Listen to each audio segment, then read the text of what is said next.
नमस्कार, आप देख रहे हैं SSN न्यूज 24। मेरे साथ हैं मेनका जी, जो कांग्रेस के काफी सक्रिय नेता हैं। अभी इनको प्रवक्ता का भी पद मिलने की संभावना है। इनसे भी जो बिहार में हालिया कुछ घटनाएं घटी हैं उस पर चर्चा करते हैं। मैडम, सरकार बदलती है लेकिन व्यवस्था जो है वही रह जाती। अभी आप देखें कि हाल में एक डेहरी के CEO का मर्डर हो गया और अंत में बात यह घूम फिर करके आ गई व्यवस्था की तरफ से कि एक जो उसके ड्राइवर है, वह ड्राइवर ही मजबूरन कबूल कर लिया कि हमने इनकी हत्या की है और एक बेहतर कहानी गढ़ दी गई कि तू मैं हुआ और हमने उनकी हत्या कर दी। क्या यह संभव है? देखिए, ये जब से सरकार आई है तब से आपने ये सरकार की नीतियों में देखा होगा। सरकार ने नीतीश कुमार जी के नेतृत्व में ही, उसी समय से मैं बात कर रही हूँ, सरकार ने कहा कि भ्रष्टाचार पर नीतीश कुमार जीरो टॉलरेंस की नीति अपनाते हैं। लेकिन जब भी निगरानी की कार्रवाई होती है तो सिर्फ छोटी मछलियां ही फंसती हैं। आपने कभी भी नहीं देखा होगा कि भ्रष्टाचार के मामले में कोई मंत्री का इस्तीफा हुआ या कोई मंत्री गिरफ्तार हुए, कोई IAS अधिकारी गिरफ्तार हुए, एक दो को अपवादों को छोड़ दे तो। लेकिन आप ये संभव ही नहीं है कि ऊपर से अगर कोई कमी नहीं होगी या ऊपर से भ्रष्टाचार में लिप्त लोग नहीं होंगे तो नीचे के लोग आसानी से भ्रष्टाचार करेंगे। बड़ी मछलियां हमेशा इस सरकार में छूट जाती हैं और छोटी मछलियों को फंसा करके ये दिखाने की कोशिश की जाती है कि सरकार भ्रष्टाचार पे जीरो टॉलरेंस की नीति अपना रही है। तो ये जनता का आई वॉश किया जा रहा है। ये आई वॉश है सिर्फ। आप नीतीश कुमार की बात की कि नीतीश कुमार में भ्रष्टाचार अपराध को लोग कहे कि मुक्त हो गया या यूं कहें कि सुशासन हो गया, लेकिन वर्तमान प्रधानमंत्री ने ही इनके नाम का 38 घोटाला गिनाया था, आपको भी शायद याद होगा।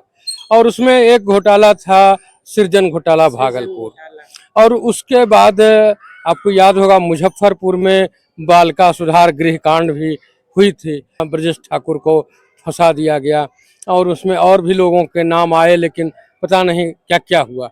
और लास्ट जो घटना घटी आप देख ही रहे हैं, ये उनके ही रीजन में, नीतीश कुमार के ही रीजन में, कि पटना में नीट की तैयारी करने वाली दो लड़कियों को एक ही दिन किसी के साथ, दोनों के साथ बलात्कार होता है, दोनों की हत्या हो जाती है। और आज तक इन लोगों ऐसे कई घटनाएं नीतीश शासन में हुआ, लेकिन आज तक किसी से पर्दा नहीं। विडम्बना है और यही दुर्भाग्य है। और नीतीश जी का जो लोग तो कहते हैं कि सुशासन की सरकार रही, लेकिन आप देखेंगे कि महिलाओं के विरुद्ध, महिलाओं का वोट लेकर के उन्होंने सरकार बनाई। उसके बाद नीतीश जी को हटा करके सम्राट चौधरी जी को मुख्यमंत्री बनाया गया, लेकिन मुख्यमंत्री पर ही आपराधिक मुकदमा दर्ज है। मुख्यमंत्री की मतलब शैक्षिक योग्यता संदिग्ध है। बहुत सारे विवादों से उनका नाता रहा है। तो उनका बैकग्राउंड आप देखेंगे, उनकी पृष्ठभूमि तो वो आपराधिक पृष्ठभूमि रही है।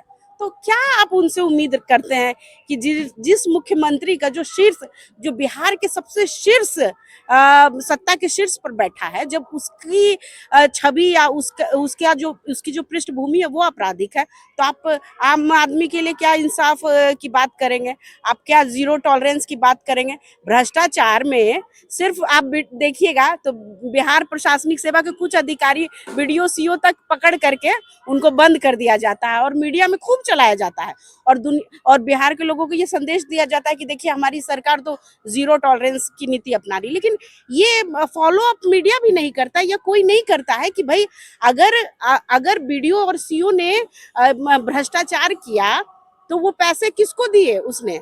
एक व्यक्तिगत रूप से जानती हूँ, बेऊर जेल में एक जेल सुपरिटेंडेंट को जब हटाया गया भ्रष्टाचार के मामले में, तो उसके यहाँ से एक डायरी मिली थी, उसमें मंत्री से लेकर के IAS अधिकारियों का नाम था। तो कहाँ किसी पे कार्रवाई होती, कोई जांच मुकम्मल हो पाती है इस सरकार में? आपने देखा होगा बालिका गृह कांड में भी वही हुआ, जो मेन आरोपी थे, कितने मंत्री और विधायक और बड़े बड़े लोगों का नाम आया और फिर जांच में क्या हुआ, तो एक अदना सा व्यक्ति उसका दोषी पाया गया। उसी तरह से नीट छात्रा के साथ जिस तरह से मामला हुआ और मामले ने बहुत जोर पकड़ा, सड़कों पे हम लोगों ने, कांग्रेस पार्टी ने प्रदर्शन किया, मामला CBI को गया, SIT से CBI के बाद क्या हुआ, आज तक चार्जशीट तक सीबीआई ने दाखिल नहीं की, कुछ भी नहीं हुआ, कुछ भी प्रोग्रेस नहीं हुआ। तो आप क्या उम्मीद करते हैं इस सरकार से? और रोज देखिए आपराधिक घटनाएं लगातार बढ़ रही है, लेकिन अभी सीईओ की हत्या हो इन गई। सब चीजों में पिछले 20-22 वर्षों में कांग्रेस लगातार विपक्ष में है, धीरे धीरे कमजोर भी होती जा रही है। 19 विधायक से आज 4-6 विधायक पर सिमट गई है। लेकिन धारदार विरोध जो होता है आम लोगों के मुद्दों पर, उसे करने में कहीं ना कहीं कांग्रेस असफल है। देखिए हम लोग में भी कमी तो रही है, तभी तो हम विपक्ष में भी हैं और हमारी संख्या सीमित होती गई। लेकिन कांग्रेस पार्टी में आपने सुना है और ये देख भी रहे हैं कि लगातार संगठन को मजबूत करने का कार्य हमारे प्रदेश अध्यक्ष जी के नेतृत्व में हो रहा है। हमारे प्रभारी अल्लावरू जी के नेतृत्व में ये सृजन कार्यक्रम चलाया जा रहा है। हम अपने संगठन को मजबूत कर रहे हैं और जनहित के मुद्दों को लेकर के लगातार सड़कों पर उतर रहे हैं और जनता के स्पेशली बिहार की जनता के मुद्दों के साथ हम लोग खड़े हैं और हम लोग एक मजबूत विपक्ष के रूप में स्थापित होने की कोशिश भी कर रहे हैं। जी, अब समय दी उसके लिए धन्यवाद। Thank you.